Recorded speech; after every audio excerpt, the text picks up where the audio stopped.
¿Tú qué le harías a tu suegra si te envenenara con hongos del monte?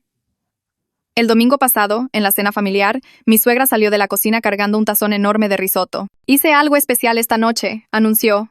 Risotto de hongos silvestres, con hongos que yo misma recolecté. Todos en la mesa se emocionaron, menos yo. Había escuchado historias de gente que moría por hongos mal identificados. Empezó a servirle a todos. Y cuando llegó a mí, me sirvió una porción enorme, sacada justo de la orilla, en mi plato. Te va a encantar esto. Me quedé mirando el plato. Ay, la verdad es que no tengo mucha hambre. Su cara cambió de inmediato. ¿Cómo que no tienes hambre? Lo preparé especialmente para ti. Mi esposo me dio un pisotón por debajo de la mesa. Ándale, mi amor, pruébalo. Mi mamá sabe lo que hace. Todos los demás ya estaban comiendo y diciendo lo delicioso que estaba. Mi suegro me miró. Está siendo grosera. Se pasó toda la tarde en esto. Agarré mi tenedor y di un pequeño bocado. Sabía bien. Mi suegra me observaba desde el otro lado de la mesa con una mirada intensa en su rostro. Come más, no seas tímida. Me obligué a tragar unos bocados más mientras ella seguía mirándome fijamente. ¿A poco no está increíble? Los recogí yo misma ayer. Asentí y traté de parecer agradecida. Ella siguió insistiendo. Termínate el plato. Hay mucho más si quieres repetir. Me comí como la mitad de lo que me sirvió antes de no poder más. Unas horas después, ya en casa, empecé a sentirme mal. Muy mal. Estaba vomitando tan violentamente que no podía ni ponerme de pie. Mi esposo me encontró en el piso del baño. Tenemos que ir al hospital. Ahora mismo. En la sala de urgencias, apenas podía hablar. El doctor me preguntó qué había comido. Cuando mencioné hongos silvestres, su cara cambió por completo. ¿Hace cuánto? Me ingresaron de inmediato. Durante las siguientes horas empeoré. Las enzimas de mi hígado estaban por las nubes. Un toxicólogo entró y empezó a hacer preguntas detalladas sobre los hongos. ¿Cómo se veían? ¿Dónde los recolectaron? ¿Cómo los prepararon? Yo no sabía ninguna de las respuestas. Mi esposo llamó a su madre. Podía oírlo hablar por teléfono en el pasillo. Mamá, ¿qué tipo de hongos tenía el risotto? Ella está muy grave. Los doctores necesitan saber. Lo oí quedarse callado. Luego, su voz se hizo más fuerte. ¿Cómo que no pueden ser los hongos? Nadie más se enfermó. Solo ella. Los doctores me dijeron que mis órganos estaban empezando a fallar. Si no podían identificar la toxina específica, podría morir. Pasé 6 días en el hospital. Tuvieron que darme tratamientos de emergencia para intentar salvar mi hígado. Sobreviví, pero los doctores me dijeron que tenía daño permanente. Probablemente tendría problemas de salud por el resto de mi vida. Mi esposo finalmente logró que su madre admitiera qué hongos había usado. El toxicólogo los identificó como Amanita phalloides, el hongo de la muerte, uno de los hongos más venenosos del mundo. Incluso una pequeña cantidad puede matarte.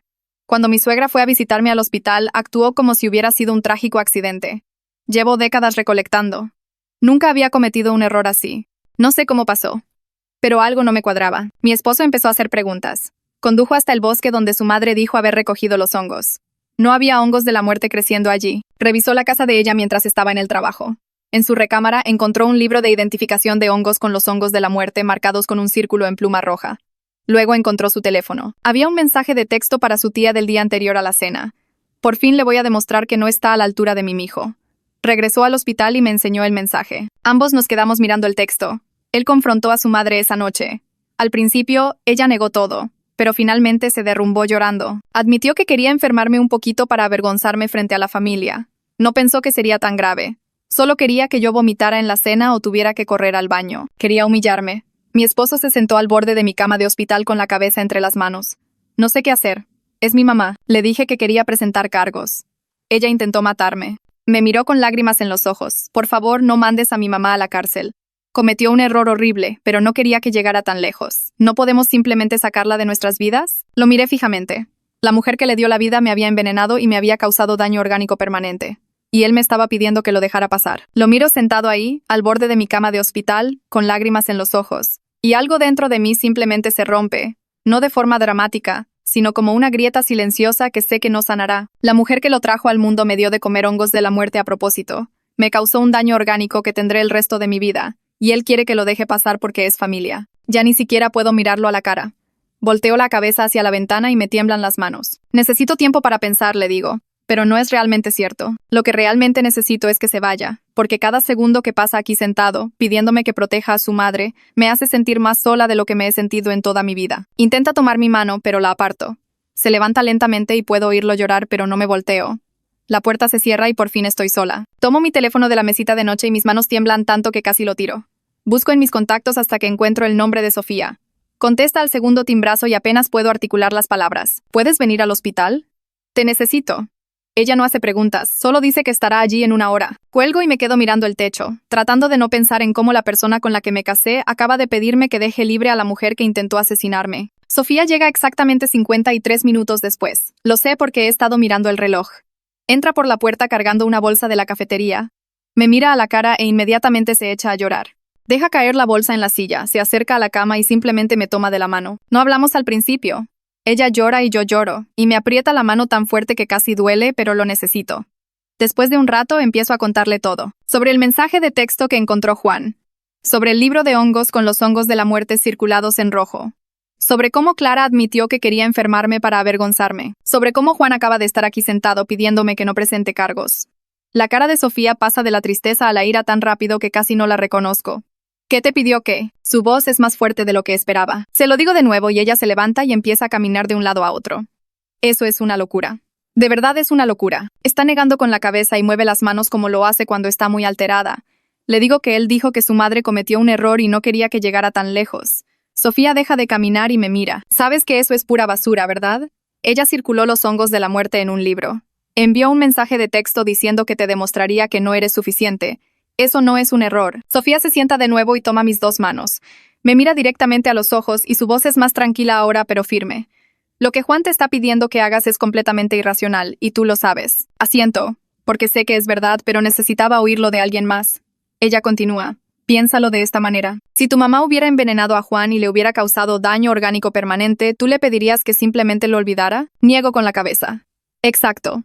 Jamás le pedirías eso. Entonces, ¿por qué él te lo pide a ti? El doble estándar es tan obvio cuando lo dice en voz alta que me siento estúpida por no haberlo visto claramente antes. Me dice que la petición de Juan demuestra dónde está su verdadera lealtad y no es conmigo. Quiero discutir, pero no puedo, porque tiene razón. Un esposo que realmente me pusiera en primer lugar no me estaría pidiendo que proteja a la mujer que intentó matarme. Él sería el primero en llamar a la policía. Sofía me aprieta las manos de nuevo. Tienes que hacer lo que es correcto para ti, no lo que le haga la vida más fácil a él. Llaman a la puerta y entra una mujer con uniforme médico. Se presenta como la trabajadora social y dice que está haciendo revisiones de rutina a los pacientes. Tiene una carpeta y empieza a hacer preguntas estándar sobre mi red de apoyo y mis planes de alta. Pero debe notar algo en mi cara, porque se detiene a media frase y me pregunta si estoy bien, más allá de lo médico. No es mi intención, pero empiezo a llorar de nuevo. Sofía mira a la trabajadora social y luego a mí, y me pregunta si quiero que salga. Niego con la cabeza. La trabajadora social acerca una silla y toda su actitud cambia, de rutinaria a genuinamente preocupada. ¿Qué está pasando? Así que le cuento que el envenenamiento fue intencional, sobre la evidencia que Juan encontró, sobre la confesión de su madre, sobre cómo mi esposo acaba de pedirme que no presente cargos. Ella escucha todo sin interrumpir y su rostro se pone más serio mientras hablo. Cuando termino, se queda callada un minuto, luego busca en su bolso y saca una tarjeta. Quiero que llames a este número. Es una defensora de víctimas que se especializa en casos de violencia familiar. Tomo la tarjeta y la miro. Violencia familiar. Eso es lo que es esto. La trabajadora social escribe algo más en un papel. Estos son otros recursos. Grupos de apoyo, ayuda legal, servicios de terapia. No tienes que decidir nada ahora mismo, pero debes conocer tus opciones. Se levanta y pone su mano en mi hombro. Lo que te pasó no fue un accidente. Mereces justicia y apoyo. Decidas lo que decidas. Esa noche apenas puedo dormir. El hospital nunca está realmente en silencio y cada ruido me hace saltar. Pero no son los sonidos los que me mantienen despierta. Mi mente sigue repitiendo las palabras de Juan y la mirada en su rostro cuando me pidió que protegiera a su madre. Sigo pensando en cómo él encontró toda esa evidencia. El libro de hongos. El mensaje de texto. La confesión de su madre. Él lo vio todo. Él sabe que ella hizo esto a propósito. Y, de alguna manera, todavía espera que yo simplemente lo deje pasar. Que priorice sus sentimientos y a su familia por encima de mi propia seguridad y justicia. Me doy la vuelta y me duele el costado donde está la cinta del suero. De hecho, todo me duele. Me duele todo el cuerpo por el envenenamiento y los tratamientos. Tengo daño hepático permanente porque Clara decidió que yo no era lo suficientemente buena para su hijo. Y Juan quiere que finja que fue solo un error. La traición de él casi duele más que lo que hizo su madre. Al menos esperaba que su madre me odiara. No esperaba que mi esposo la eligiera a ella por encima de mí. Veo cómo cambian los números del reloj. 2 a.m., 3 a.m., 4 a.m. El cielo empieza a aclararse fuera de mi ventana y sigo sin dormir. A la mañana siguiente entra una doctora diferente. Es la toxicóloga que ha estado manejando mi caso. Tiene una carpeta llena de papeles y se sienta en la silla junto a mi cama. Necesito hablar contigo sobre tu pronóstico a largo plazo, dice. Siento un vuelco en el estómago porque su tono es serio. Abre la carpeta y empieza a revisar los resultados de mis pruebas. Tu función hepática está permanentemente comprometida. Necesitarás análisis de sangre cada 3 meses por el resto de tu vida para monitorear complicaciones. Tienes un riesgo elevado de enfermedad hepática y cáncer de hígado. Si alguna vez necesitas una cirugía o te enfermas gravemente, es posible que tu hígado no pueda manejarlo. Está usando términos clínicos, pero entiendo lo que realmente está diciendo. El intento de Clara por avergonzarme me ha dado una vida de problemas médicos. La doctora sigue hablando de medicamentos que podría necesitar eventualmente y cambios en el estilo de vida que debo hacer. Nada de alcohol, nunca. Paracetamol limitado. Cuidado con cualquier medicamento que se procese a través del hígado. Tengo 32 años y vivo con el perfil de salud de alguien mucho mayor porque mi suegra me dio veneno. La doctora pregunta si tengo dudas. Le pregunto si mejoraré. Hace una pausa y luego dice, no. Este es un daño permanente. Solo estamos tratando de evitar que empeore. Después de que se va, me quedo sentada mirando la pared, pensando en cómo Juan quiere que deje que su madre no enfrente consecuencias por esto. Más tarde esa mañana, Juan regresa. Trae café y actúa como si nuestra conversación de ayer no hubiera ocurrido. Empieza a hablar sobre los planes de alta y la recuperación en casa, y lo que necesitamos comprar en la farmacia. Lo dejo hablar por un minuto y luego lo interrumpo. ¿En casa de quién? Parece confundido. ¿A qué te refieres? Me siento más derecha en la cama, aunque me duele. Dijiste recuperación en casa. ¿A la casa de quién te refieres? Sigue pareciendo confundido. A nuestro departamento. ¿Dónde más? No puedo creer que no lo entienda. Nunca me voy a acercar a la casa de tu madre otra vez. Nunca. ¿Entiendes eso, verdad? Su cara cambia y parece herido. Me refería a nuestro depa.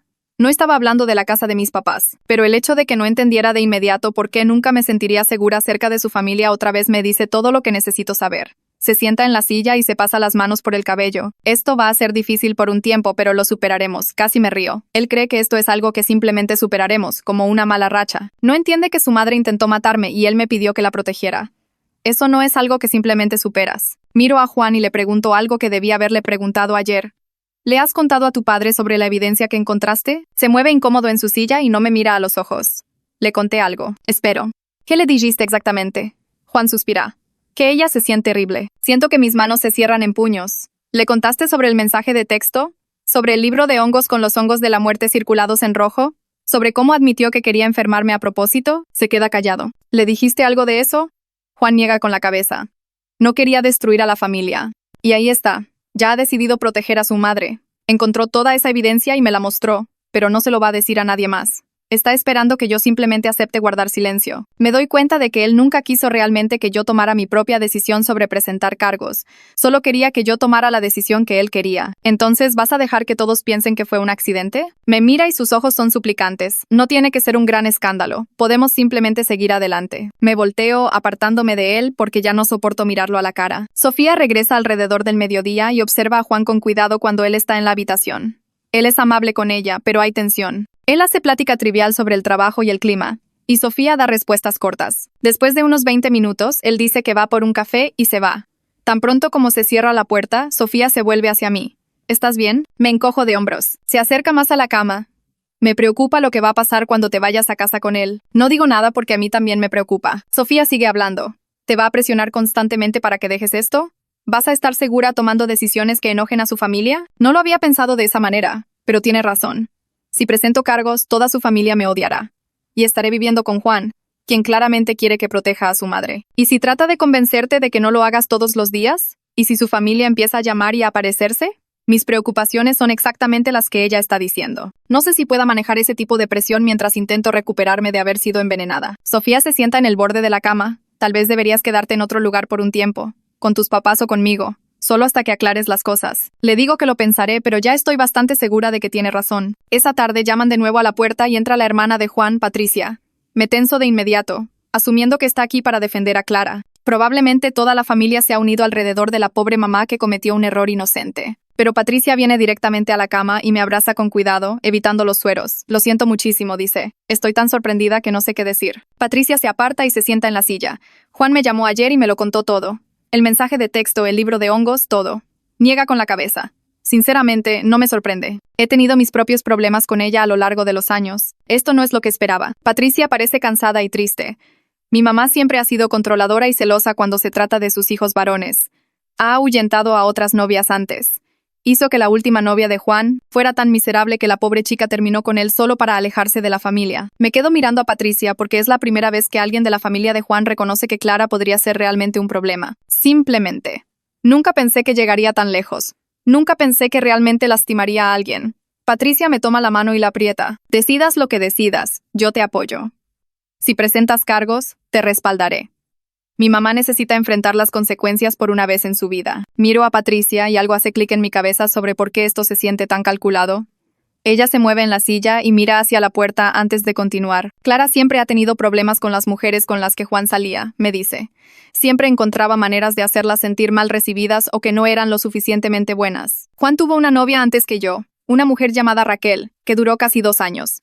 Clara criticaba todo de ella, desde su ropa hasta su trabajo y su forma de reír. Hacía pequeños comentarios en las cenas familiares sobre cómo Raquel no era material de familia, cómo parecía frívola o poco confiable. Organizaba eventos familiares y se le olvidaba invitar a Raquel, y luego actuaba sorprendida cuando Raquel se molestaba. Le decía repetidamente a Juan que Raquel lo estaba usando, que ella podía ver a través de la actuación de Raquel aunque él no pudiera. La relación terminó cuando Raquel finalmente le dijo a Juan que ya no podía soportar los constantes ataques de su madre. Juan eligió a su madre en ese entonces también, dice Patricia, y Raquel se fue. Clara organizó una fiesta familiar la semana después de la ruptura para celebrar que Juan estaba libre de nuevo. Patricia vio cómo sucedió todo y se sintió fatal, pero no supo cómo intervenir sin causar una explosión familiar más grande. Sin embargo, nunca pensó que su madre escalaría hasta el daño físico real. El envenenamiento con hongos cruza una línea que no creía que Clara cruzaría, incluso con su historial de sabotear relaciones. Pero viéndolo ahora, dice Patricia, el mensaje de texto sobre que yo no estoy a la altura encaja perfectamente con cómo Clara siempre ha operado. Ella ve a las parejas de sus hijos como amenazas a su control sobre ellos, como competencia por su atención y lealtad. Siento un escalofrío al oír esto porque significa que lo que me pasó no fue aleatorio o aislado. Fue parte de un patrón, solo que llevado a un extremo que casi me mata. Necesito saber algo y le pregunto a Patricia directamente si cree que Clara realmente solo quería enfermarme un poquito, o si sabía que los hongos de la muerte podían matarme. Patricia se queda callada y baja la mirada a sus manos. El silencio se alarga y puedo ver que está eligiendo sus palabras con cuidado. Finalmente levanta la vista y me mira a los ojos. Mi madre es más inteligente de lo que aparenta, dice lentamente. Alguien que ha recolectado hongos durante décadas sabría exactamente lo peligrosos que son los hongos de la muerte. Son uno de los hongos venenosos más conocidos del mundo. Todas las guías de recolección tienen advertencias sobre ellos.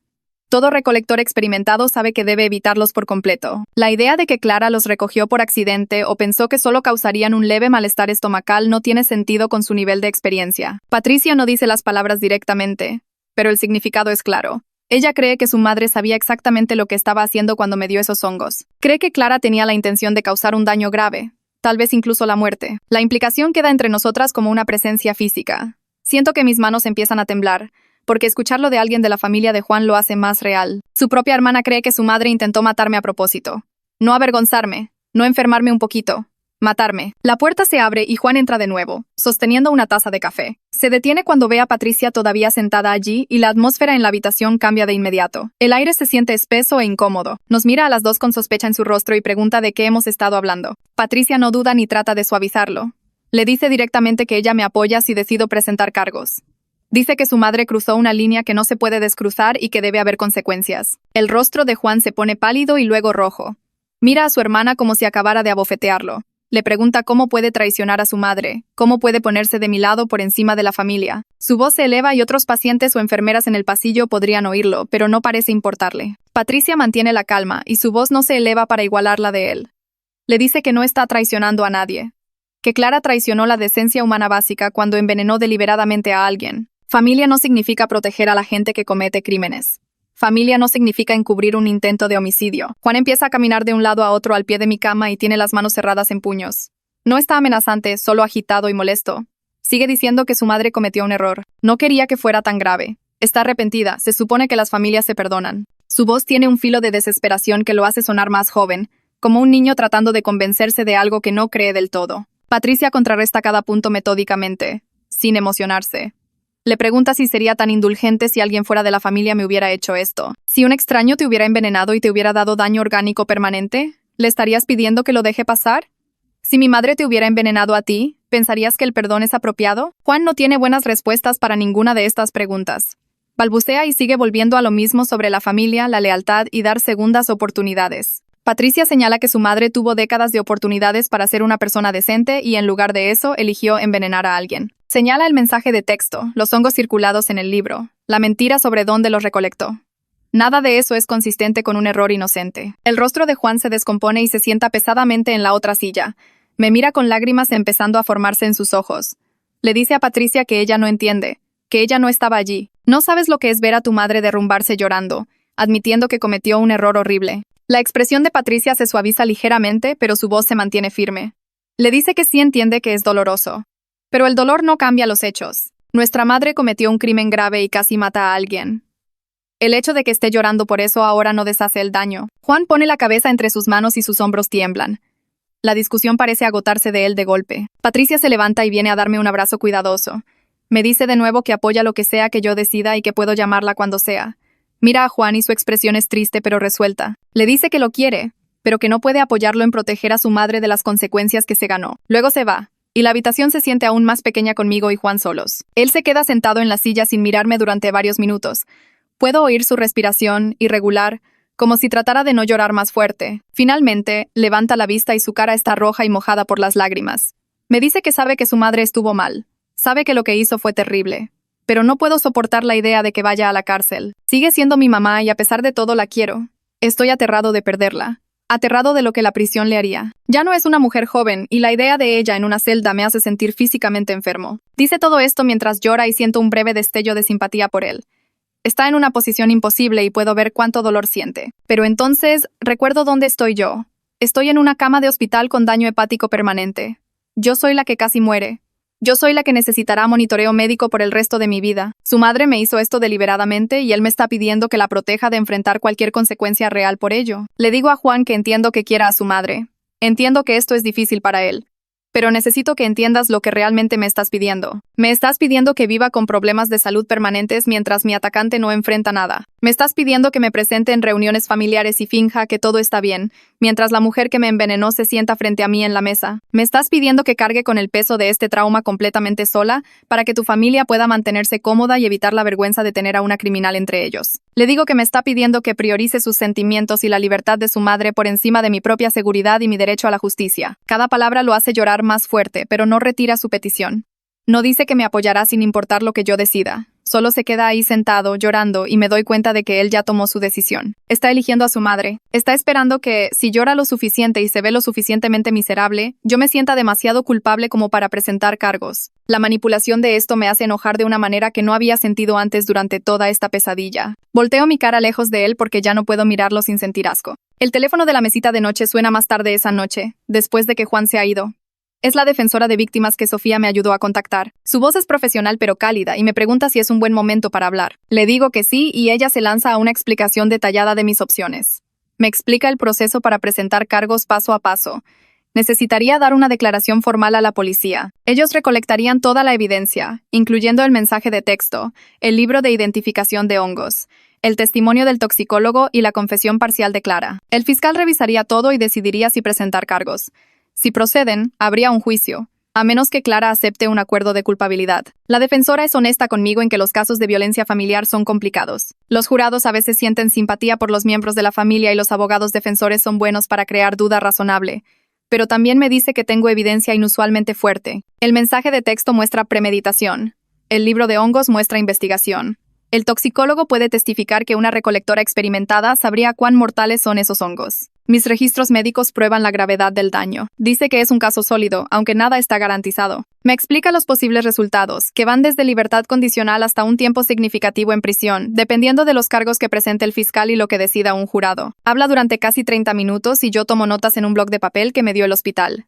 Tener información concreta me ayuda a sentirme menos impotente ante la situación. Entonces la defensora hace una pregunta que me deja helada. Quiere saber si me siento segura yendo a casa con Juan, dada su postura de proteger a su madre. Abro la boca para decir sí automáticamente, pero la palabra no sale. Me doy cuenta de que en realidad no sé cómo responder a esa pregunta. No creo que Juan me lastimaría físicamente. Nunca ha sido violento o amenazante. Pero tampoco estoy segura de poder confiar en que él priorizará mi bienestar por encima de la lealtad a su familia. ¿Qué pasa si presento cargos y toda su familia empieza a llamarme y a aparecerse en nuestro departamento? ¿Qué pasa si me presionan constantemente para que retire el caso? ¿Qué pasa si Juan se une a esa presión porque está desesperado por proteger a su madre? ¿Estaría segura tomando decisiones que enfurecen a toda su familia mientras vivo con él? La defensora parece oír mi vacilación incluso a través del teléfono. Sugiere gentilmente que tal vez quiera considerar quedarme en otro lugar al principio, mientras resuelvo las cosas. Quizás con tus padres o una amiga. solo hasta que tengas claridad sobre lo que quieres hacer y si tu matrimonio puede sobrevivir a esto. Me da información sobre recursos de alojamiento temporal si los necesito. También me da su número de celular directo y me dice que la llame a cualquier hora, día o noche, si necesito hablar o si me siento insegura. Después de colgar, me quedo sentada sosteniendo el teléfono y mirando a la nada. La idea de que podría no estar segura en mi propia casa con mi propio esposo no se me había ocurrido del todo antes. Pero ahora que ella lo dijo en voz alta, no puedo dejar de pensar en ello. Esa noche, después de que el hospital se ha calmado, llamo a mis padres por primera vez desde que ocurrió el envenenamiento. Mi madre contesta al segundo timbrazo y su voz es ansiosa, preguntando si estoy bien. Le digo que estoy físicamente estable, pero que necesito hablar con ellos sobre todo. Entonces les cuento toda la historia: la cena de hongos, la hospitalización, el daño orgánico permanente, la evidencia que Juan encontró, la confesión de Clara de que quería enfermarme, el mensaje de texto sobre que yo no era suficiente. Mi madre hace pequeños sonidos de shock mientras hablo y puedo oír a mi padre haciendo preguntas de fondo. Cuando llego a la parte en que Juan me pide que no presente cargos, la voz de mi madre se endurece. Me dice de inmediato que debo ir a quedarme con ellos durante mi recuperación. Dice que no debería estar cerca de la familia de Juan en este momento, y tal vez ni siquiera cerca del propio Juan. Su protección me hace empezar a llorar porque me sentí tan sola tratando de navegar esto, solo con Sofía verdaderamente de mi lado. Mi padre toma el teléfono. Pregunta con tono mesurado si voy a presentar cargos. Le digo que lo estoy considerando seriamente, pero que aún no he tomado una decisión final. Se queda callado un momento y luego me dice que, decida lo que decida, él y mi madre me apoyan por completo. Pero también dice: esa mujer intentó matarte, y si no presentas cargos, ella nunca enfrentará las consecuencias por ello. Lo dice como una declaración de hechos, sin tratar de presionarme, solo exponiendo la realidad. Hablamos otros 20 minutos sobre logística, mi salud y cuándo podría ser dada de alta. Dicen que conducirán para venir a primera hora de la mañana. Mis padres llegan al hospital alrededor de las 9 de la mañana siguiente, y el alivio que siento al verlos entrar por la puerta es abrumador. Mi madre corre hacia la cama y me abraza con cuidado, evitando los sueros y monitores. Empieza a llorar y yo también lloro. Mi padre se para al pie de la cama, mirándome con una expresión que nunca antes le había visto. Algo entre el dolor y la rabia. Toma mi expediente médico del final de la cama y empieza a leerlo con una mirada sombría. Él es ingeniero, no médico, pero entiende lo suficiente como para captar lo que significan los números. Me hace preguntas sobre mi función hepática y mi pronóstico, y le explico lo que la toxicóloga me dijo sobre el daño permanente y el monitoreo de por vida. Mi madre me toma de la mano y sigue tocándome la cara, como si necesitara confirmar que realmente estoy aquí y viva. Preguntan sobre los niveles de dolor, los medicamentos y si estoy comiendo bien. Preguntas normales de padres, pero infundidas con una intensidad que muestra lo asustados que estaban. Mi padre habla con mi enfermera cuando ella entra a revisar mis signos vitales y hace preguntas detalladas sobre mi plan de cuidados. Mi madre pregunta sobre los procedimientos de alta y qué tipo de apoyo necesitaré en casa. Están tomando el control de una manera que me hace darme cuenta de lo mucho que he estado tambaleándome, tratando de manejar esto casi sola. Juan me dio algo de apoyo, pero siempre estuvo dividido y en conflicto. Mis padres están completamente de mi lado, sin lealtades divididas, y esa claridad se siente como un regalo. Juan entra por la puerta unos 20 minutos después y la temperatura de la habitación baja de golpe. Mi padre se levanta de su silla y se cruza de brazos. Mi madre se queda junto a mi cama, pero su mano aprieta la mía con más fuerza. Juan parece cansado y tiene los ojos rojos, como si hubiera estado llorando. Saluda a mis padres con la cabeza y dice buenos días, pero su voz suena tensa. Mi padre no le devuelve el saludo. Solo mira fijamente a Juan con esa expresión fría que nunca le había visto.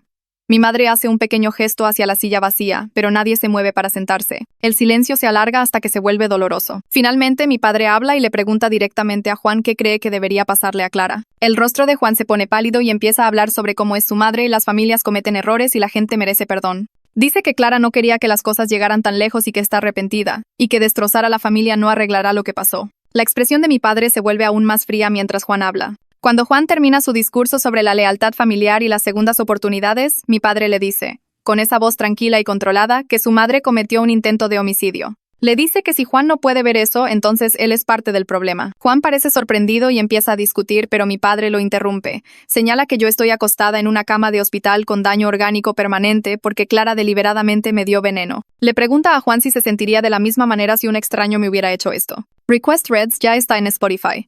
Checa el enlace en la descripción o en los comentarios. Juan no tiene respuesta para eso. Mi madre habla entonces, y su voz es gentil pero firme. Le dice a Juan que yo me recuperaré en su casa, y que él es bienvenido a visitar, pero que primero necesitan discutir los límites. Juan se vuelve a mirarme con esa expresión desesperada y me pregunta, ¿me estás dejando? La pregunta queda flotando en el aire y me doy cuenta de que no sé cómo responderla. Aún no he tomado esa decisión, pero mis padres ya se están preparando para ella. Ya han decidido que nuestro matrimonio podría no sobrevivir a esto. El peso de esa suposición llena la habitación y hace difícil respirar. Le digo a Juan que solo necesito tiempo para recuperarme y pensar. Él asiente, pero se ve destrozado. Mi enfermera entra entonces y dice que la doctora está lista para comenzar mi proceso de alta. Todos parecen aliviados de tener algo en qué concentrarse además de la tensión. El alta toma horas. Una enfermera diferente entra con una pila enorme de papeles sobre mis medicamentos. Repasa cada uno, explicando para qué es, cuándo tomarlo y qué efectos secundarios vigilar. Hay pastillas para mi hígado, pastillas para prevenir infecciones y pastillas para el dolor. Me da un horario escrito en una tabla porque son tantas que nunca las recordaré todas. Luego, la toxicóloga regresa y se sienta a hablar sobre mi cuidado de seguimiento. Me dice que necesito ver a un especialista en hígado, hepatólogo, cada 3 meses por el resto de mi vida. Explica que el daño a mi hígado es permanente y que ahora tengo un riesgo más alto de enfermedad hepática y cáncer. Enumera los síntomas que significarían que necesito ir a la sala de emergencias de inmediato. Cosas como piel amarillenta, dolor severo o confusión. Cada advertencia se siente como otro peso que se añade a lo que Clara me hizo. La toxicóloga pregunta si tengo dudas. Y apenas puedo pensar en alguna porque estoy tan abrumada. Mi madre hace la mayoría de las preguntas mientras mi padre anota todo en un cuaderno. Juan está de pie en la esquina, pareciendo perdido. Después de que la toxicóloga se va, una trabajadora social pasa para asegurarse de que tengo apoyo en casa. Pregunta sobre mi situación de vivienda y si tendré ayuda. Mi madre explica que me quedaré con ellos y que se asegurarán de que tome mis medicamentos y llegue a mis citas. La trabajadora social parece satisfecha y me da más papeles sobre grupos de apoyo y servicios de terapia. Finalmente, alrededor de las 2 de la tarde, dicen que puedo irme. Juan me ayuda a empacar mis cosas de la habitación del hospital. Dobla mi ropa, recoge el cargador de mi teléfono y las flores que Sofía trajo. Sigue tratando de hablar sobre nuestro plan de recuperación y cómo manejaremos mis medicamentos en casa. Pero yo sigo diciendo mi plan de recuperación y mis medicamentos.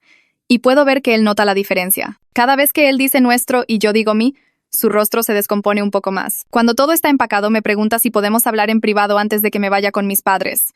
Estoy agotada y solo quiero irme. Pero acepto porque probablemente necesitamos tener esta conversación. Caminamos hacia una sala de espera tranquila cerca de los elevadores.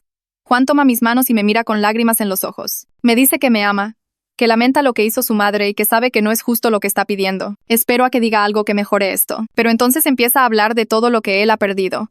Dice que ha perdido la confianza en su madre, su sentido de seguridad familiar y su creencia de que sus padres son buenas personas. Dice que no puede perder a su madre en la cárcel también porque destruiría lo que queda de su familia. Mientras habla me doy cuenta de que está haciendo que todo esto se trate de su pérdida en lugar de la mía. Él es la víctima en su propia mente, porque su mundo se sacudió. Aparto mis manos de las suyas. Le digo que yo soy la que casi muere. Yo soy la que tiene daño orgánico permanente. Yo soy la que tiene que vivir con esto por el resto de mi vida. Tu madre tomó la decisión de envenenarme y ahora hay consecuencias. No es mi trabajo protegerla de esas consecuencias solo para hacerte la vida más fácil. Parece herido e intenta alcanzarme de nuevo, pero doy un paso atrás. Le digo que estoy demasiado cansada y enojada para tener esta conversación ahora mismo. Parece que lo acabo de golpear, pero no me importa. Mis padres me llevan a su casa, y las calles familiares me hacen sentir como si estuviera retrocediendo en el tiempo. Me instalan en mi antigua habitación, que todavía tiene pósters en las paredes de la preparatoria. Mi madre me trae sopa y galletas saladas. Mi padre me revisa cada 20 minutos, preguntando si necesito algo. Me doy cuenta de que me están tratando como si estuviera hecha de cristal, porque ahora mismo, en cierto modo, lo estoy. Esa noche, acostada en la cama de mi infancia, miro al techo. Pienso en cómo toda mi vida ha cambiado porque mi suegra decidió que yo no era lo suficientemente buena para su hijo. Todo lo que creía saber sobre mi matrimonio y mi futuro es diferente ahora. Durante los siguientes días empiezo a sentirme más fuerte. Mi cuerpo está sanando, aunque todo lo demás sea un desastre. Juan llama y envía mensajes constantemente. A veces se disculpa, a veces defiende a su madre, a veces solo dice que me extraña. Respondo de vez en cuando, pero sobre todo necesito espacio para pensar sin que su culpa y su presión me agobien. Sofía me visita al cuarto día y trae una carpeta llena de artículos impresos. Se sienta en mi cama y me muestra la investigación que hizo sobre casos de envenenamiento por hongo de la muerte y los resultados legales. Ha encontrado noticias sobre otras personas que fueron envenenadas intencionalmente y lo que le sucedió a las personas que lo hicieron. En la mayoría de los casos con evidencia clara de intención, los envenenadores fueron a prisión. Algunos por años. Me muestra un caso que es muy similar al mío, donde una mujer envenenó a su nuera y le dieron 8 años. Sofía me pregunta gentilmente si realmente estoy considerando dejar que Clara se salga con la suya. Admito que sigo pensando en lo que significaría presentar cargos para mi matrimonio. Me pregunto si Juan me perdonaría alguna vez. Me pregunto si estaría destruyendo a una familia entera. Sofía se enoja entonces, de una manera que rara vez he visto en ella. Me dice que necesito dejar de pensar en los sentimientos de todos los demás y empezar a pensar en la justicia y en mi propia seguridad. Señala que Clara no mostró ninguna preocupación por destruirme a mí cuando me dio esos hongos. Me pregunta por qué estoy protegiendo a alguien que intentó matarme. No tengo una buena respuesta para eso. A la mañana siguiente, mi teléfono suena mientras todavía estoy en cama. No reconozco el número, pero contesto de todos modos. La voz de un hombre se presenta como el Detective Warren y me pregunta si tengo tiempo para hablar sobre mi caso. Me siento y le digo que sí. Me explica que han estado armando un caso contra Clara basándose en la evidencia que Juan encontró y mis registros médicos. El mensaje de texto a la tía muestra que planeo esto con anticipación. El libro de identificación de hongos con los hongos de la muerte circulados prueba que sabía lo que estaba haciendo. Sus décadas de experiencia recolectando hacen que la afirmación de accidentes sea imposible de creer. Los informes de toxicología muestran que la cantidad de veneno que ingerí fue consistente con un daño intencional. Dice que tienen suficiente para presentar cargos, pero que necesitan mi cooperación para seguir adelante. Le pregunto qué pasaría si decido presentar cargos. Me dice que Clara sería arrestada y acusada de intento de homicidio o agresión agravada, dependiendo de lo que el fiscal crea que puede probar. Habría un juicio, a menos que ella acepte un acuerdo. Es honesto en que estos casos son difíciles y los resultados varían. Pero la evidencia aquí es más fuerte que en la mayoría de los casos de violencia familiar que ha visto. Me da una semana para decidir y me dice que lo llame cuando esté lista. Después de colgar, me quedo sentada sosteniendo mi teléfono, sintiendo el peso de esa decisión presionándome. Una hora después, mi teléfono vuelve a sonar. Esta vez es un número con la misma lada que la familia de Juan. Casi no contesto, pero algo me hace levantar el teléfono. La voz de un hombre pregunta si soy yo, y cuando digo que sí, me dice que es David, el hermano mayor de Juan. Me sorprende, porque Juan apenas habla de David y solo lo he visto una vez en una reunión familiar hace años. David dice que Patricia lo llamó y le contó lo que pasó. Llama porque quiere que sepa que él apoya cualquier decisión que yo tome sobre presentar cargos. Me dice que ha estado distanciado de Clara durante casi 8 años, debido al comportamiento manipulador y controlador de ella. Ella le ha hecho cosas terribles a la gente que amenazaba su sentido de control sobre sus hijos. Dice que lo que me hizo a mí no le sorprende en absoluto y que cree que ella debería enfrentar consecuencias reales. Le pregunto a qué se refiere con cosas terribles. David se queda callado un momento y luego empieza a contarme sobre su compromiso de hace 12 años. Estaba saliendo con una mujer llamada Raquel con quien planeaba casarse. Clara odió a Raquel desde el principio porque Raquel no toleraba el comportamiento controlador de Clara. Raquel confrontaba a Clara cuando intentaba manipular a David o tomar decisiones por ellos como pareja. Unos 2 meses antes de la boda, Clara empezó a difundir mentiras sobre Raquel a toda la familia. Le dijo a Bernardo, su esposo, que Raquel estaba engañando a David. Les dijo a Juan y Patricia que Raquel estaba usando a David por su dinero. Les dijo a familiares lejanos que Raquel tenía un problema de drogas. Nada de eso era cierto, pero Clara fue tan convincente que la gente empezó a creerle. El drama familiar se puso tan mal que Raquel ya no pudo soportarlo. Le dijo a David que lo amaba, pero que no podía casarse con una familia donde su madre sabotearía constantemente su relación. David intentó arreglar las cosas, pero para entonces el daño estaba hecho. Raquel rompió el compromiso y se mudó a otro estado. David confrontó a Clara sobre las mentiras y ella lo negó todo al principio. Cuando él le mostró pruebas de que sus afirmaciones eran falsas, ella se derrumbó llorando y dijo que solo intentaba protegerlo porque tenía un mal presentimiento sobre Raquel. David dejó de hablarle después de eso. Me dice que siempre se ha arrepentido de no haberse enfrentado a ella más firmemente en ese entonces. Desearía haber presionado más el asunto o haberla cortado por completo antes. No quiere que yo cometa el mismo error de dejarla salirse con la suya con un comportamiento destructivo solo para mantener la paz. Dice que si decido presentar cargos, él testificará sobre el carácter y el patrón de comportamiento de ella. Su apoyo me hace sentir menos sola en esta decisión. Hablamos durante casi 1 hora y, al final, estoy llorando porque alguien de la familia de Juan finalmente lo entiende. 3 días después, tengo mi primera cita de seguimiento con un gastroenterólogo que manejará mi cuidado hepático continuo. Mi madre me lleva al edificio médico y espera en la recepción mientras yo entro. La doctora es una mujer de unos 50 años, con cabello canoso y un comportamiento tranquilo. Me examina y revisa mis resultados de laboratorio en su computadora. Explica que mi hígado está funcionando adecuadamente en este momento, pero el daño de la toxina del hongo de la muerte me hace vulnerable a complicaciones. Mis enzimas hepáticas siguen elevadas, lo que significa que hay inflamación continua. Necesitaré análisis de sangre cada 3 meses para monitorear problemas. Me pregunta directamente si el envenenamiento fue intencional. Me sorprende la franqueza de la pregunta, pero le digo que sí. Ella asiente y dice que quiere documentar todo a fondo con fines legales. Toma notas detalladas sobre el envenenamiento, mis síntomas, mi tratamiento y mi condición actual. Me dice que ha tratado a otras víctimas de envenenamiento a lo largo de los años y ha visto cómo el trauma psicológico agrava el daño físico. El cuerpo y la mente están conectados, y cuando alguien te daña deliberadamente, afecta tu curación. Me recomienda que empiece terapia para procesar lo que pasó. Me da los nombres de 3 terapeutas que se especializan en trauma por violencia interpersonal. La forma clínica en que describe lo que Clara hizo como violencia interpersonal lo hace sentir más real y serio. No es solo una disputa familiar o un error. Es violencia que una persona eligió infligir a otra. La doctora me dice que llame a su consultorio si tengo algún síntoma como náuseas, dolor abdominal, piel amarillenta u orina oscura. Programa mi próxima cita para dentro de 3 meses. Esa noche finalmente llamo a Juan y le digo que necesito verlo en persona para hablar. Me pregunta si todo está bien y le digo que solo necesitamos hablar. Llega a casa de mis padres en menos de 1 hora, luciendo agotado y esperanzado. Mi padre lo deja entrar, pero no hace plática trivial. Salimos al patio trasero y nos sentamos en las sillas del jardín. Le digo que he estado pensando mucho sobre lo que significaría presentar cargos y necesito saber cuál es su postura. Juan respira profundo y dice que su posición no ha cambiado. Cree que su madre debería enfrentar algunas consecuencias, pero no la cárcel. Tal vez terapia o libertad condicional o servicio comunitario. Algo que la haga responsable pero que no destruya a la familia. Le pregunto qué consecuencias cree él que son apropiadas para alguien que deliberadamente envenenó a otra persona y le causó daño orgánico permanente. No tiene una buena respuesta. Solo sigue diciendo que es complicado y que sigue siendo su madre. Le cuento sobre mi cita con la doctora, sobre cómo necesitaré monitoreo cada 3 meses por el resto de mi vida, sobre mi mayor riesgo de enfermedad hepática y cáncer, sobre los medicamentos que probablemente necesitaré eventualmente, sobre cómo el daño es permanente e irreversible. Le pregunto si él cree que terapia y servicio comunitario son consecuencias proporcionales por darle a alguien una vida de complicaciones médicas. Empieza a llorar y dice que ya no sabe qué es lo correcto. Nos sentamos en silencio por un rato. El sol se está poniendo y el patio trasero se está oscureciendo. Finalmente, le hago la pregunta que me ha estado atormentando.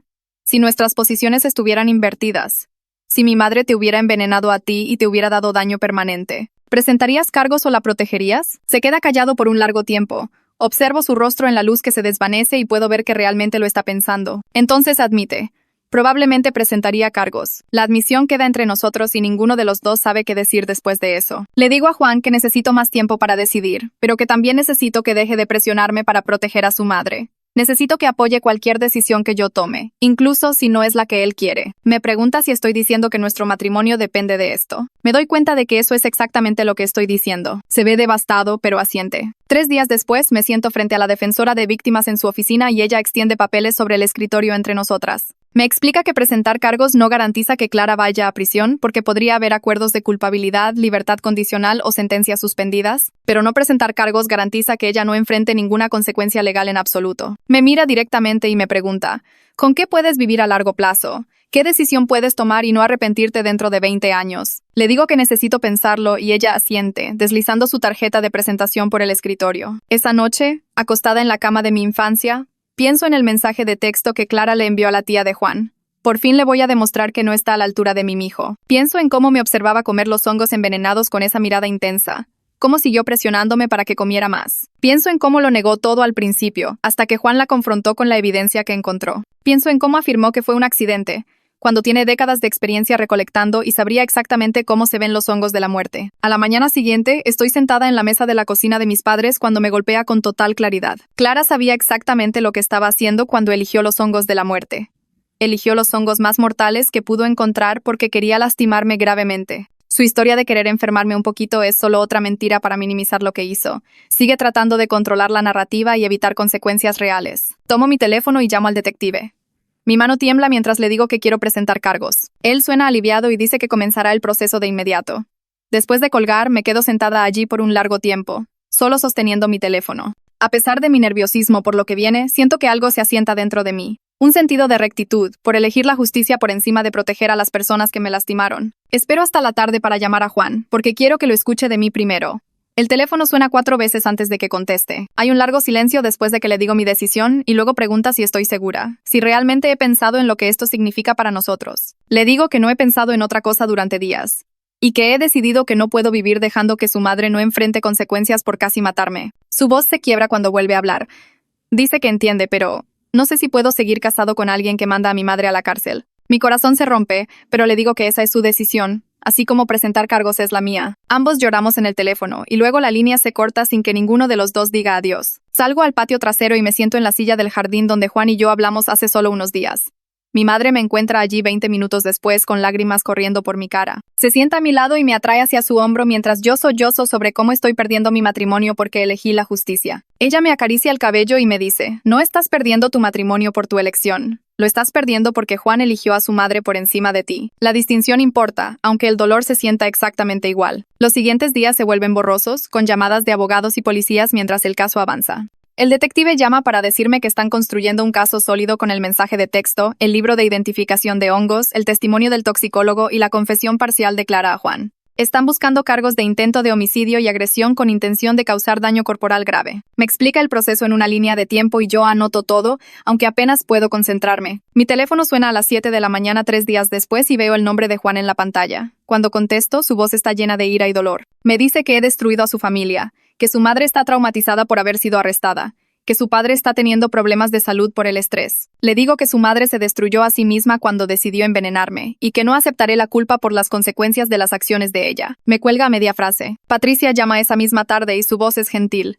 Me dice que está orgullosa de mí por presentar cargos y que lamenta la reacción de Juan. Dice que ha estado hablando con él, pero que él no está en un lugar para escuchar razones ahora mismo, porque está demasiado enfocado en proteger a su madre. Me advierte que la familia está cerrando filas y que debo prepararme para que me conviertan en la villana de esta historia, que reescribirán la historia para hacer de Clara la víctima. 2 días después de la advertencia de Patricia, David me llamó. Su voz era tranquila, pero podía oír la ira debajo cuando me dijo que ya había hablado con la fiscal para testificar. Dijo que otros miembros de la familia lo habían estado contactando después de enterarse de los cargos, personas que tenían sus propias historias sobre el comportamiento de Clara a lo largo de los años. Primos que dejaron de ir a los eventos familiares por culpa de ella, una exnovia suya a la que Clara había acosado hasta que rompió con él, incluso la hermana de Bernardo, que no le había hablado a Clara en una década. David explicó que la fiscal estaba construyendo un caso de patrón de conducta, demostrando que esto no fue solo un error, sino parte de cómo operaba Clara cuando se sentía amenazada. La evidencia se estaba acumulando y me hizo sentir menos sola, como si no estuviera loca por ver sus acciones como deliberadas. Mi primera cita de terapia fue ese jueves por la tarde en un pequeño consultorio al otro lado de la ciudad. La terapeuta era una mujer de mediana edad que se especializaba en trauma por violencia familiar.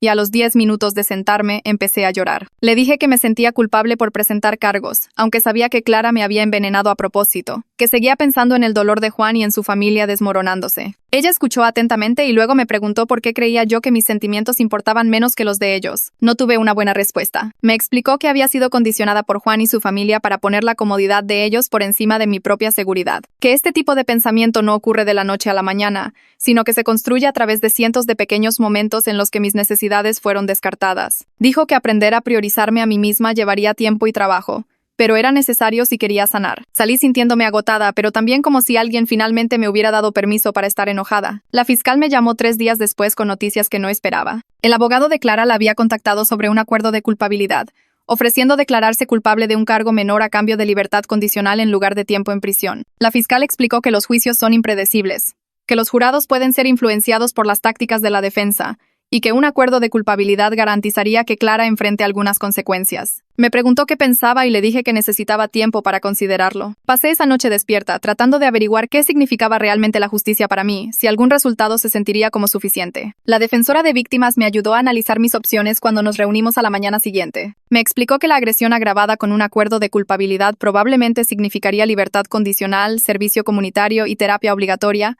pero Clara no vería el interior de una prisión. Me preguntó: ¿cómo te sentirás en futuros eventos familiares viendo a Clara allí, sabiendo que no enfrentó un castigo real por envenenarte? La pregunta me golpeó fuerte porque me di cuenta de que me sentiría como si todos estuvieran de acuerdo en que lo que hizo no fue tan grave, que el intento de homicidio con consecuencias permanentes fue solo una disputa familiar que se salió de control. No podía vivir con eso. Llamé a la fiscal esa tarde y le dije que no aceptaría un acuerdo de culpabilidad sin tiempo en prisión. Me advirtió que ir a juicio era arriesgado, que los abogados de Clara intentarían pintar esto como un trágico accidente de una confundida mujer mayor que cometió un error honesto. Le dije que entendía los riesgos, pero que necesitaba al menos intentar obtener justicia real, que no podía pasar el resto de mi vida preguntándome si me había rendido demasiado fácilmente. Ella dijo que respetaba mi decisión y que empezaríamos a prepararnos para el juicio. Juan apareció en casa de mis padres 2 días después sin avisar. Mi padre abrió la puerta y los oí hablar con voces intensas antes de que mi papá viniera a buscarme. Me preguntó si quería que echara a Juan, y casi dije que sí, pero me di cuenta de que necesitaba un cierre más de lo que necesitaba evitarlo. Juan se veía terrible cuando entré a la sala, como si no hubiera estado durmiendo.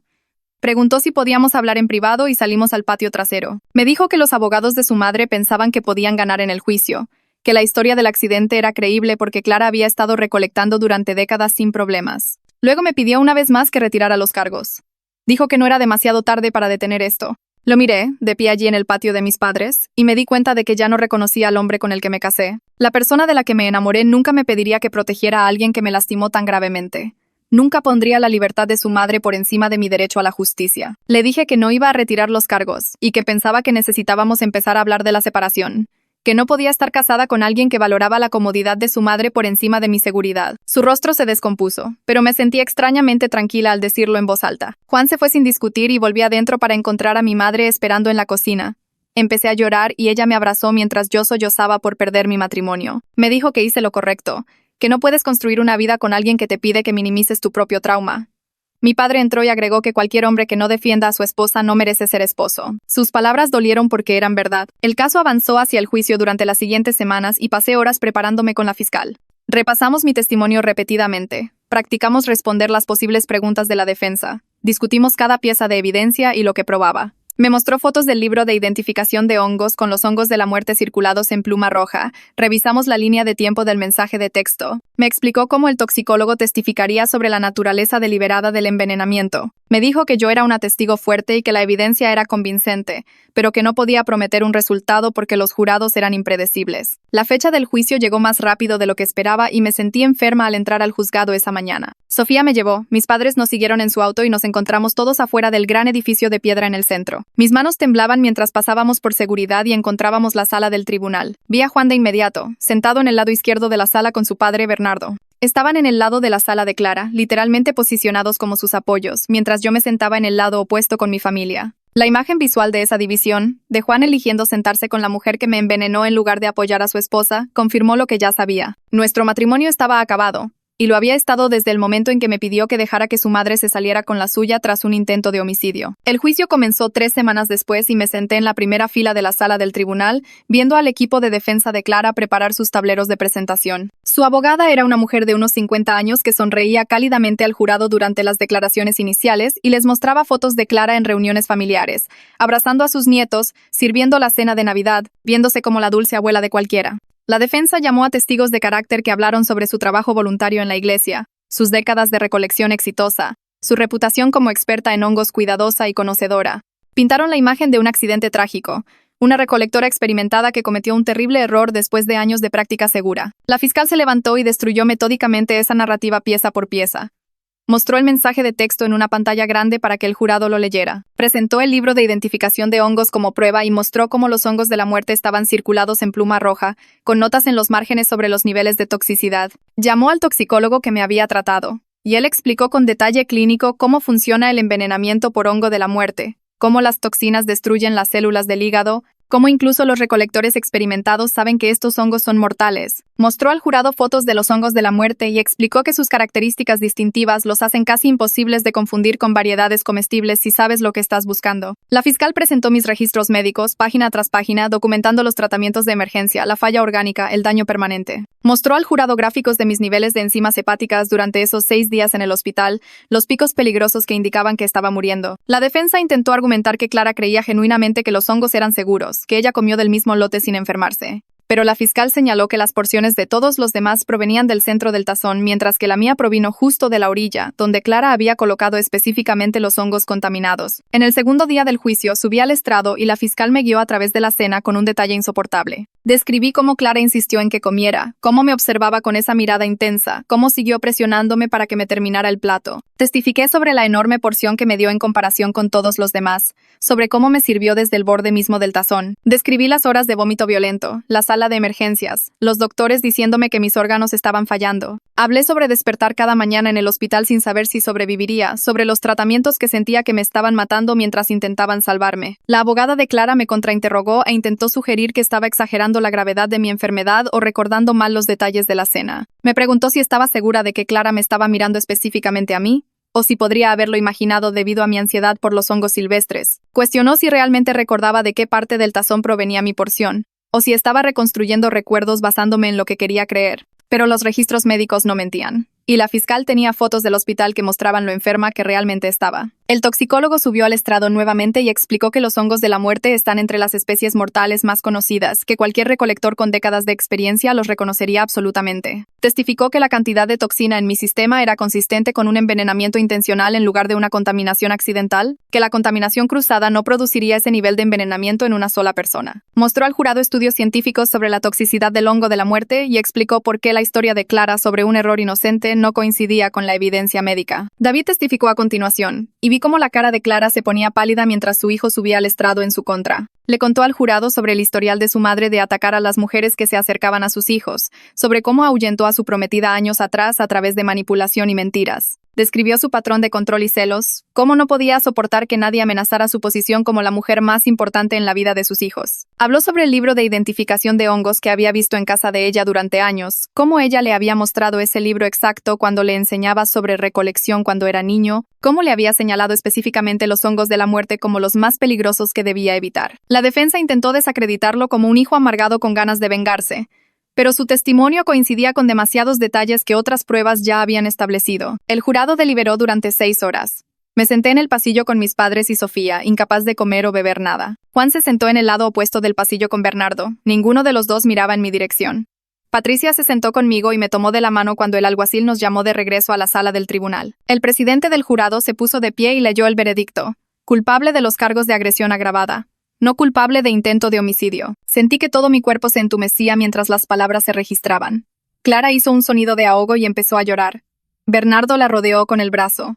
Juan miraba al frente sin expresión en su rostro. El juez programó la sentencia para 2 semanas después, y salí del juzgado aturdida. 2 semanas después del veredicto, me paré en un podio frente al juez y leí mi declaración de impacto de la víctima. Describí cómo el envenenamiento cambió cada aspecto de mi vida, cómo necesitaría monitoreo médico cada 3 meses por el resto de mi existencia, cómo tenía daño orgánico permanente que aumentaba mi riesgo de enfermedad hepática y cáncer. Hablé sobre el trauma psicológico de ser envenenada por alguien que se suponía era familia, sobre las pesadillas que todavía tenía de esa cena, sobre cómo ya no podía confiar en la comida preparada por otras personas. Expliqué cómo el envenenamiento destruyó mi matrimonio, porque mi esposo eligió proteger a su madre en lugar de apoyarme. Le conté al juez sobre las facturas médicas que estaría pagando durante años, sobre las limitaciones que el daño hepático imponía en mi vida diaria, sobre el miedo con el que vivía sabiendo que mi salud nunca se recuperaría por completo. El juez escuchó atentamente y luego sentenció a Clara a 4 años de prisión, con posibilidad de libertad condicional después de 2 años. Clara rompió en sollozos y Bernardo tuvo que ayudarla a ponerse de pie. Juan finalmente me miró por primera vez desde el veredicto,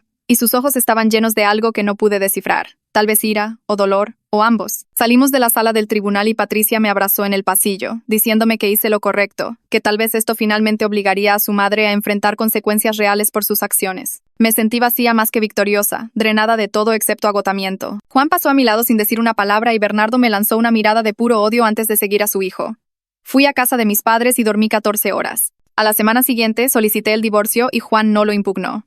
Dividimos nuestros bienes a través de abogados y nos comunicamos solo a través de representantes legales. Su abogado me pasó un mensaje diciendo que Juan nunca me perdonaría por mandar a su madre a la cárcel. Mi abogada transmitió mi respuesta, que yo nunca perdonaría a su madre por envenenarme, ni a él por pedirme que lo aceptara. El proceso de divorcio fue frío y eficiente, nada que ver con la cálida pareja que alguna vez fuimos. Firmamos los papeles en habitaciones separadas y nunca lo volví a ver después de ese día en el juzgado. 6 meses después del juicio, mi divorcio finalizó y me mudé a un pequeño departamento de una recámara al otro lado de la ciudad. Tuve mi chequeo hepático de 3 meses y los resultados volvieron estables. No geniales, pero no peores que antes. Mi doctora me dijo que estaba tan bien como se podía esperar dado el daño permanente, que debería estar orgullosa de cómo mi cuerpo estaba manejando la función hepática comprometida. Empecé a aceptar esto como mi nueva normalidad. Los análisis de sangre y ultrasonidos regulares, el monitoreo cuidadoso de todo lo que comía y bebía, el conocimiento de que mi salud nunca volvería a ser lo que fue. Continué con la terapia 2 veces por semana y lentamente comencé a reconstruir mi vida en pequeños incrementos. Sofía me invitó a su club de lectura y conocí a mujeres que se convirtieron en amigas sin saber nada de mi historia, a menos que yo eligiera compartirla. Obtuve un ascenso en el trabajo y me sumergí en mi carrera, encontrando satisfacción en logros que no tenían nada que ver con dramas familiares o batallas legales. Aún no estaba saliendo con nadie, pero no me cerré por completo a la posibilidad. Eventualmente, cuando me sintiera lista para confiar en alguien de nuevo. Patricia y yo mantuvimos el contacto a través de llamadas telefónicas regulares y reuniones ocasionales para tomar café. Me dijo que Clara estaba teniendo dificultades en la prisión, pero que aún mantenía que no quería lastimarme tanto, que solo quería enfermarme un poquito. David informó que su madre probablemente nunca aceptaría la responsabilidad total por lo que hizo, que se había convencido a sí misma de su propia versión de los eventos, donde ella era más víctima que perpetradora. Me di cuenta de que tal vez nunca obtendría la disculpa o el reconocimiento que merecía de Clara. Tal vez nunca la oiría admitir que deliberadamente intentó envenenarme con hongos mortales. Estaba aprendiendo a encontrar el cierre sin necesitar su validación, aprendiendo que la justicia no siempre venía con la satisfacción emocional que había esperado. Un año después del envenenamiento, entré a mi primera reunión de grupo de apoyo para sobrevivientes de violencia familiar. La sala estaba en el sótano de un centro comunitario, con sillas plegables dispuestas en círculo y una mala iluminación fluorescente que hacía que todos parecieran cansados. Me senté y escuché a otras personas compartir sus historias, sintiendo mis manos temblar a medida que se acercaba mi turno. Cuando la facilitadora me indicó con la cabeza, empecé a hablar sobre la cena, los hongos, el hospital, el juicio, y cómo perdí mi matrimonio porque elegí presentar cargos. Mi voz se quebró un par de veces, pero seguí adelante, explicando cómo Clara obtuvo 4 años y cómo todo terminó. Varias personas se acercaron después para agradecerme por compartir, diciendo que deseaban haber tenido el coraje de hacer lo que yo hice. Una mujer me tomó de la mano y me dijo que mi historia le dio la fuerza para finalmente denunciar a su pareja, que la había estado lastimando durante años. Tenía lágrimas en los ojos y me di cuenta de que elegir la justicia había creado ondas más allá de mi propio caso, que tal vez mi dolor había ayudado a alguien más a encontrar su salida. Todavía tengo días difíciles en los que me despierto enojada por todo lo que Clara me quitó. Mi salud nunca volverá a ser la que era. Tengo que hacerme análisis de sangre cada 3 meses para monitorear mi hígado dañado, y ya no puedo beber alcohol ni tomar ciertos medicamentos. Algunas mañanas miro mi brazalete de alerta médica y siento rabia por cómo una cena destruyó mi cuerpo. Pero también tengo días buenos, en los que me siento fuerte por haberme negado a dejar que se saliera con la suya, por haberme parado en el tribunal y haber dicho la verdad, incluso cuando me costó mi matrimonio. Estoy construyendo una vida que es completamente mía ahora, yendo al club de lectura con las amigas de Sofía, obteniendo ascensos en el trabajo y aprendiendo lentamente a confiar en la gente de nuevo. No es la vida que planeé cuando me casé con Juan, pero es una en la que no tengo que fingir que un intento de homicidio fue solo un error ni proteger a alguien que intentó matarme. Sobreviví, luché y sigo aquí. Bueno, esa es otra conclusión emocionante para una historia bastante promedio. Si sigues viendo, no sé si darte las gracias o cuestionar tus decisiones. Como sea, pues ya de una vez suscríbete.